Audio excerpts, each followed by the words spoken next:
Hello, it is I, the Cat in the Hat, with a star in my belly on my multi, cause I'm reading the story of a group of yellowbirds called the Sneetches. And this story is all about them. And here we go. Now, the star-bellied Sneetches had bellies with stars. The plain-bellied Sneetches had none upon thars. Those stars weren't so big. They were really so small. You might think such a thing wouldn't matter at all. But because they had stars, all the star-bellied Sneetches would brag. We're the best kind of Sneetch on the beaches.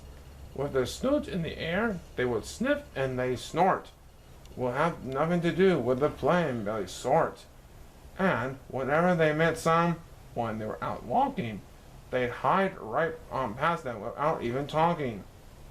When the star-bellied children went out to play ball, could a plain-belly get in the game? Not at all. You only could play if your bellies had stars, and the plain-bellied children had none upon theirs. When the star-bellied Sneetches had frankfurter roast, or picnics, or parties, or marshmallow toast, they never invited the plain-bellied Sneetches. They let them out cold in the dark of the beaches. They kept them away, never let them come near, and that's how they treated them year after year. Then one day it seems, while the plain-bellied Sneetches were moping and doping alone on the beaches, just sitting there wishing their bellies had stars, a stranger zipped up in the strangest of cars. "My friends," he announced in a voice clear and keen, "my name is Sylvester McMonkey McBean, and I've heard all of your troubles. I've heard you're unhappy, but I can fix that. I'm the fix-it-up chappie. I've come here to help you. I have what you need, and my prices are low, and I work at great speed, and my work is 100% guaranteed." Then quickly, Sylvester McMonkey McBean put together a very peculiar machine, and he said, "You want stars like a star-bellied Sneetch? My friend, you can have them for $3 each. Just pay me your money and hop right aboard." So they clambered inside. Then the big machine roared, and it clonked, and it bonked, and it jerked, and it burped, and it bobbed them about. But the thing really worked. When the plain-bellied Sneetches popped out, they had stars. They actually did. They had stars upon theirs. Then they yelled at the ones who had stars at the start. "We're exactly like you. You can't tell us apart. We're all just the same. Now, you snooty old smarties, and now we can go to your frankfurter parties." "Good grief," groaned the ones who had stars at the first. "We're still the best Sneetches, and they are the worst. But now, how in the world will we know?" They all frowned. If which what kind is what, or the other way round. Then up came McBean with a very sly wink, and he said, "Things are not quite as bad as you think. So you don't know who's who? That is perfectly true.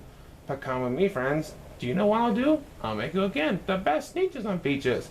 And all it will cost you is $10 eaches." "Belly stars are no longer in style," said McBean. "What you need is a trip through my star-off machine. This wondrous contraption will take off your stars, so you won't like the Sneetches who have them on theirs." And the handy machine, working very precisely, removed all the stars from the tummies quite nicely. Then, with snoots in the air, they paraded about, and they opened their beaks and they let out a shout. "We know who is who, now there isn't a doubt. The best kind of Sneetches are Sneetches without." Then of course those stars all got frightfully mad. To be wearing a star now was frightfully bad. Then of course old Sylvester McMonkey McBean invited them into a star-off machine. Then of course from then on, as you probably guessed, things were gone to a horrible mess. All the rest of that day, on those wild screaming beaches, the fix-it-up chappie kept fixing up Sneetches. Off again, on again, in again, out again. Through the machines they raced around and about again, changing their stars every minute or two. They kept paying money, they kept running through, until neither the plain nor the star-bellies knew whether this one was that one, or that one was this one, or which one was that what one, or what one was who.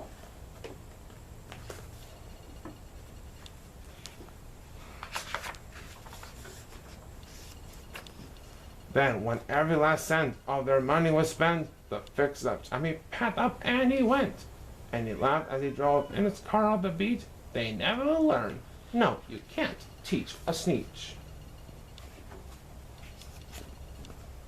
But McBean was quite wrong.